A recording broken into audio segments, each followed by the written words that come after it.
आप सुन रहे हैं कहानी अनामिका भाग 8। स्नेहा का रोज की तरह ये एक आम दिन था। पहले पुलिस में भर्ती होना और फिर पदोन्नत होकर इंस्पेक्टर की पोस्ट हासिल करना उसके लिए किसी सपने के पूरे होने जैसा था। उसने इसके लिए मेहनत भी कम नहीं की थी। दिन रात अनवरत पढ़ाई से लेकर मुश्किल शारीरिक ट्रेनिंग जैसे सारे काम उसने बिना किसी उफ के किए थे। माता पिता की इकलौती संतान होने के कारण उसे परिवार का संपूर्ण सहयोग था, लेकिन फिर भी इस सफर में मुश्किलें कम नहीं आई थी। उसे याद है जब वो पहली बार एग्जाम में असफल हुई थी। सबने उसे ऐसे देखा था जैसे कोई बहुत बड़ी भूल कर दी हो उसने। इंसान जब तक सफल हो सभी उसके साथ नजर आते हैं, मगर एक बार वो असफल क्या हो जाए सबके असली चेहरे सामने आ जाते हैं। इस असफलता ने लोगों के असली चेहरे उसके सामने ला दिए थे। लेकिन इस सब में उसके साथ था धीरज। धीरज उसके साथ ही कोचिंग में पढ़ता था। शुरू शुरू में दोनों में सामान्य बातचीत होती थी। धीरज देखने में ठीक ठाक ही था और काफी गंभीर स्वभाव का था। धीरज का स्नेहा की तरफ झुकाव था, लेकिन स्नेहा उसे नजरअंदाज ही करती थी। फिर भी धीरज हमेशा उससे बात करने की कोशिश करता था। जब स्नेहा जय के करीब आई तो उसने धीरज से दूरी बना ली। उसका धीरज को नजरअंदाज करना और भी बढ़ गया। धीरज उससे बात करने की कोशिश करता तो वो जल्दी से बात खत्म करके दूर चली जाती। एक बार तो उसने धीरज को लताड़ भी दिया। धीरज शांत बना रहा, मगर उसने कुछ कहा नहीं।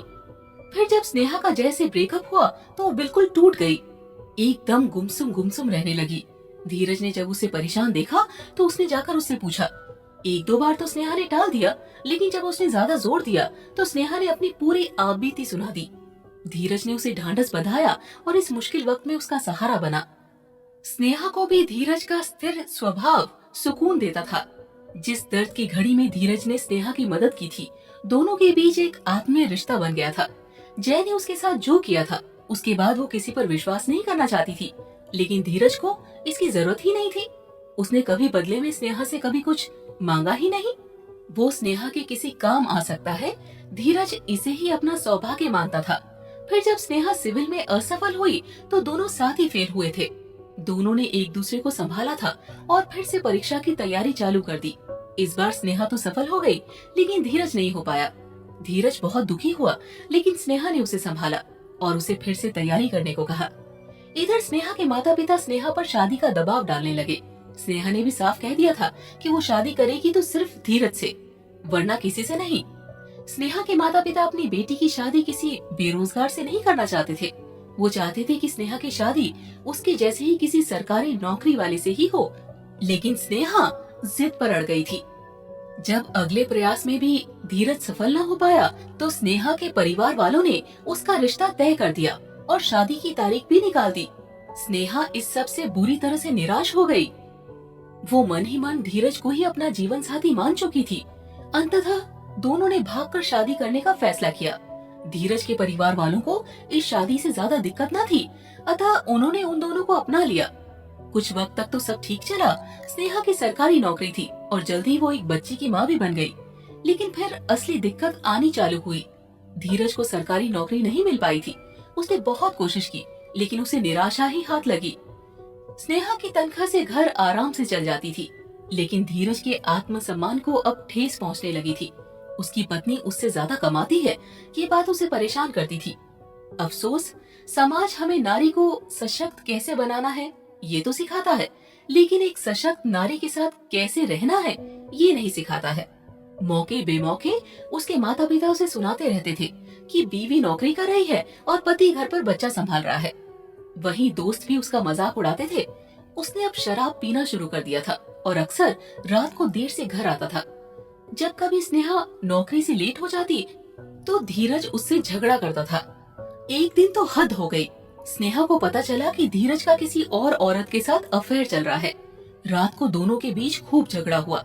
धीरज ने स्नेहा पर हाथ तक उठा दिया। अब स्नेहा की बर्दाश्त के बाहर हो गया था। उसने उसी वक्त धीरज को छोड़ने का फैसला ले लिया और अपनी बेटी को लेकर अपने माता पिता के पास आ गई। तब से वो अपने माता पिता के पास ही रह रही है। बाद में धीरज ने उसे मनाने की कोशिश भी की, लेकिन स्नेहा ने उसकी एक न सुनी। मैडम, हवलदार ने कहा तो स्नेहा जैसे अतीत की यात्रा से वापस लौटी। हाँ, स्नेहा ने संयत होते हुए कहा। होटल लीलावती से फोन आया है, एक लड़की की लाश मिली है। हवलदार ने कहा, तुम टीम को लेकर पहुंचो, मैं अपनी बेटी को स्कूल से घर छोड़कर आती हूँ। स्नेहा ने कहा। स्नेहा जब होटल पहुंची तो सामने जय को देखकर चौंक गई। इतने सालों बाद जय को अचानक यूं सामने देखकर उसे समझ नहीं आया कि क्या कहे। और वो जय से इतने वक्त बाद मिली भी तो किस मौके पर, जब जय की पत्नी की हत्या हो गई थी और इस हत्या का एकमात्र गवाह या आरोपी जय खुद था। उसे समझ नहीं आ रहा था कि जय पर गुस्सा करे, तरस खाए या फिर उस पर उसकी पत्नी की हत्या करने का शक करे। लेकिन स्नेहा के लिए अपनी ड्यूटी पहले थी। उसने स्वयं को शांत कर जय का बयान लिया। शाम तक वैदेही, मैं, मेरा दोस्त विनय और उसकी मंगेतर नित्या, हम सब साथ ही थे। हमने हमारी शादी की सालगिरह मनाई और फिर होटल के इस कमरे में आ गए। फिर मैं नहाने के लिए चला गया और जब वापस आया तो स्नेहा की लाश फर्श पर थी। जय ने कहा, तो आपने किसी को भी नहीं देखा? नहीं, जय ने कहा और उठ गया। वो दीवार के पास गया और वहां लिखी लाइन को ध्यान से पढ़ा। सब डरते हैं। वो वापस आया और वैदे की लाश के पास बैठा और उसका मुआयना करने लगा। एक हवलदार ने उसे रोकना चाहा, लेकिन स्नेहा ने उसे टोक दिया। मैडम, बाहर गैलरी की सीसीटीवी खराब है। इस गैलरी में 10 कमरे हैं। कातिल कत्ल करके वापस किसी भी कमरे में जा सकता है। एक हवलदार ने स्नेहा के पास आकर कहा, कोई भी गेस्ट होटल से बाहर ना जाए। होटल मैनेजर से गेस्ट रजिस्टर लो और इन कमरों में कौन है, मुझे उन सब की डिटेल्स चाहिए। उसकी कोई जरूरत नहीं है, जय ने अचानक कहा तो सब उसकी तरफ देखने लगे। मतलब? स्नेहा ने आश्चर्य से पूछा। मतलब ये कि ये कोई मर्डर नहीं है, आत्महत्या है। जय ने कहा तो सब उसे घूरने लगे। दीवार से लेकर यहाँ तक खून के निशान हैं और वैदेही के हाथ की उंगलियां घिसी हुई है। अब या तो कातिल वैदेही को घसीटकर दीवार तक ले गया और फिर दीवार पर वैदेही से वो पंक्ति लिखवाई, या फिर वैदेही ने खुद आत्महत्या की और घायल अवस्था में ही वो पंक्ति लिखी। और वैदेही ने आत्महत्या क्यों की? स्नेहा ने पूछा तो जय और विनय दोनों ही उसे घूरने लगे। अजीब नहीं है? आज आपकी शादी की सालगिरह थी, आप लोगों ने सेलिब्रेट किया, फिर आप इस होटल में आए और फिर उसने आत्महत्या कर ली। मुझे नहीं पता, जय ने उठते हुए कहा। क्या आप दोनों के बीच झगड़ा हुआ था? स्नेहा ने जय के पास जाते हुए पूछा। नहीं, ऐसा कुछ नहीं हुआ था, जय ने स्नेहा की आंखों में देखते हुए कहा। कहीं ऐसा तो नहीं कि आपका किसी दूसरी औरत के साथ अफेयर था जिसके बारे में आपकी पत्नी को पता चल गया? डॉक्टर जय, स्नेहा ने भी जय की आंखों में देखकर कहा।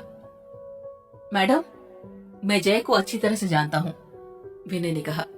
वो ऐसा नहीं है, वो वैदेही से बहुत प्यार करता था। हो सकता है, लेकिन परिस्थिति जन्य साक्ष्यों के मद्देनजर हमें डॉक्टर जय को गिरफ्तार करना पड़ेगा, स्नेहा ने विनय की तरफ देखकर कहा। लेकिन मैडम, विनय कुछ कहने वाला था कि जय ने उसे हाथ से रुकने का इशारा कर दिया। इंस्पेक्टर साहिबा को इनका काम करने दो विनय, जय ने कहा।